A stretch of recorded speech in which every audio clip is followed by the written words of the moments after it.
Hello, everyone. So, I was sitting here editing the video that will be coming out on Wednesday, 6 p.m. Eastern, um, which go check that video out. Um, it'll be breaking down a new lake and how I break it down and finding bass and all of that. So, it'll be a good video.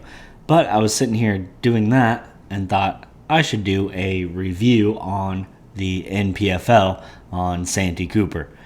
Since I did a preview, let's do a review now. So, number one, my top 5 guys to look out for.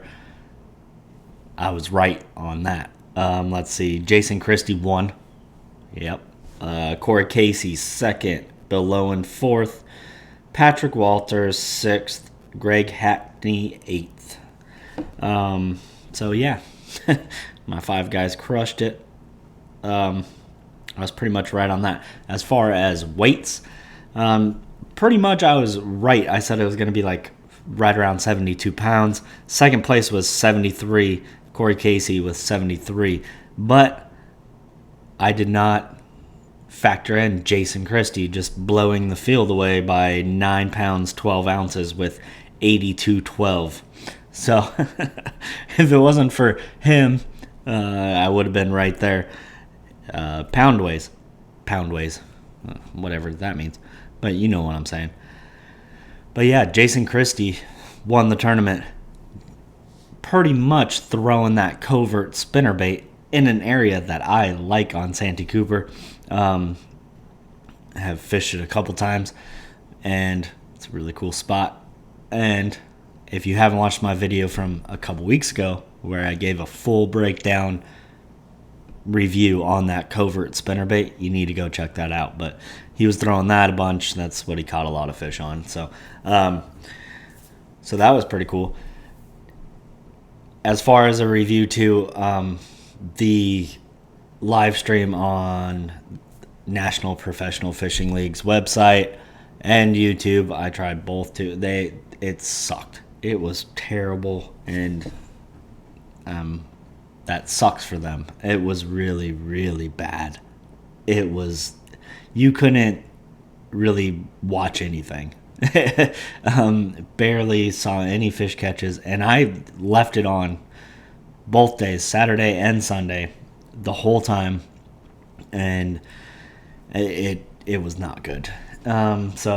I know Santee Cooper can be kind of difficult with the cell service and stuff. Really, I never have a problem with cell service out there, but it just was a struggle for them, and that sucks for them, but it was really, really, really bad. It looked like Bassmasters, like first year they did live. Actually, even worse than that, really. So hopefully they get that ironed out. Because it was not fun watching at all, which sucks for viewers and sucks for them. I mean, I feel bad for them, whatever. I also don't like that they only got 5 guys each day.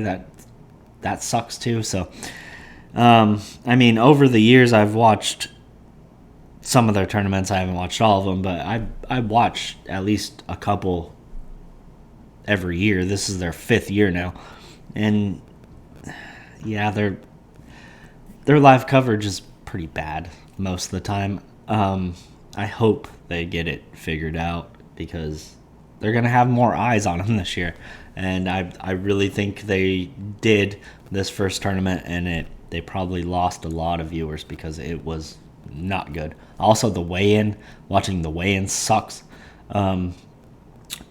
Because they do no cuts. The 3 days they have 100. There's 116 guys in the tournament. They weigh in all 116, and that just it stinks. Weigh-ins are pretty terrible anyway. They need to figure out a way where it's like, well, number one, they need to just not weigh in the guys that got no chance or something. Just do like an hour weigh in. Just make it's the guys that got a chance to win this thing. Granted, there'll be some people that move up that you didn't think about. I know it's like a deal trying to get guys up there, and they mention their sponsor. That viewers don't want to watch it anymore, and I'm just tired of it. That is the one thing that I like about MLF. I don't mind the MLF format for the most part. I just have so many qualms with MLF that I don't care anymore. Like, they suck. So, just don't watch it. But, I don't know.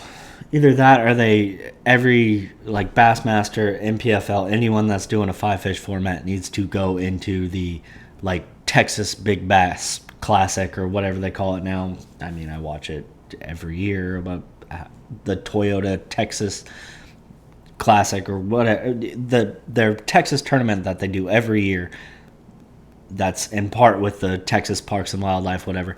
They catch weigh release, but it's still best 5, which you can bring your fish over so many pounds. You can bring one of those to the scale to show off and go, eh.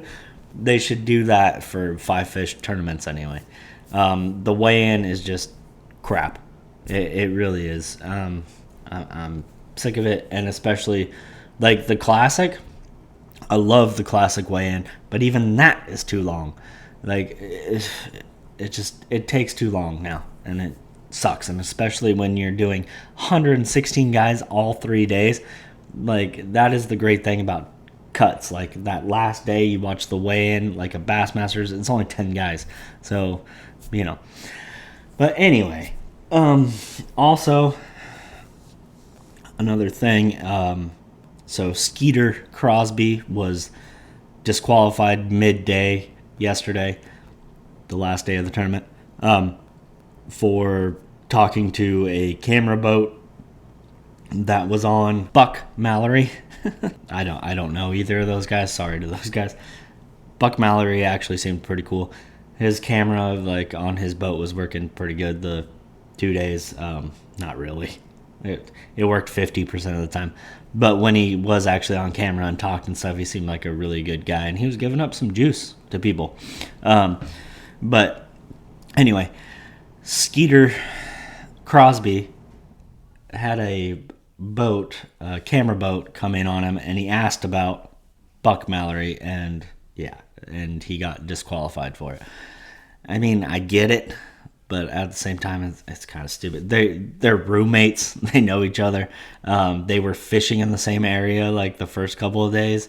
It's just kind of silly, but it is what it is. There's been so many information rule disqualifications already this year, which is just crazy. And yeah, it doesn't really make a whole lot of sense. That's pretty much my review. I don't know. It just kind of sucked to watch. The live coverage sucked. I love Luke Duncan. I love Fat Cat. They got a good team there. And a lot of these guys are good. Like Patrick Walters, he was, and I know the area he was in too, which usually does have the best cell service pretty much on the lake. But really, I don't have any problems with cell service on that lake, really, ever. Which I know it's different working with all the cameras and all that stuff. I'm just saying. But Patrick Walters was on a lot, and he was really good, like he always is on camera and everything. He was really good talking and doing all that, but he had to do a lot of fill time because he was the only guy where his camera was working 75% of the time, and even his wasn't that great. So it was really boring to watch because it was literally, there were so many times where like a fish catch was going on and then it just like gray screen and just sounded like a robot and just gray screen. You couldn't see anything. That was like I don't think I really saw one fish catch over the 2 days where you actually could watch it. Like maybe one or two. Like just kind of stinks. So it was pretty terrible, and I feel sorry for him because I like NPFL and I'm gonna keep watching them. I like the league and I like what they're doing. It's just it is what it is. So there's my review. I was right though, and also the covert spinnerbait. I just made a video on that like a week ago, 2 weeks ago, whatever. So go check that out. That spinnerbait is awesome. And I will tell you exactly why. And Jason Christie did most of his damage on it. He created the thing and he showed why. Anyway, that's pretty much it. I just figured I'd make that real quick. Go and check out the video on Wednesday. Subscribe if you're not subscribed. Please, it's free. Come on, help me out. I'm trying to, get bigger in this thing. And yeah, but next video on Wednesday is going to be awesome. So you'll get a lot of juice and some good fish catches and on a brand new lake that I never have been to. So anyway, that's it. I'll see you guys in a couple of days. Wednesday, 6 p.m. Eastern. See ya.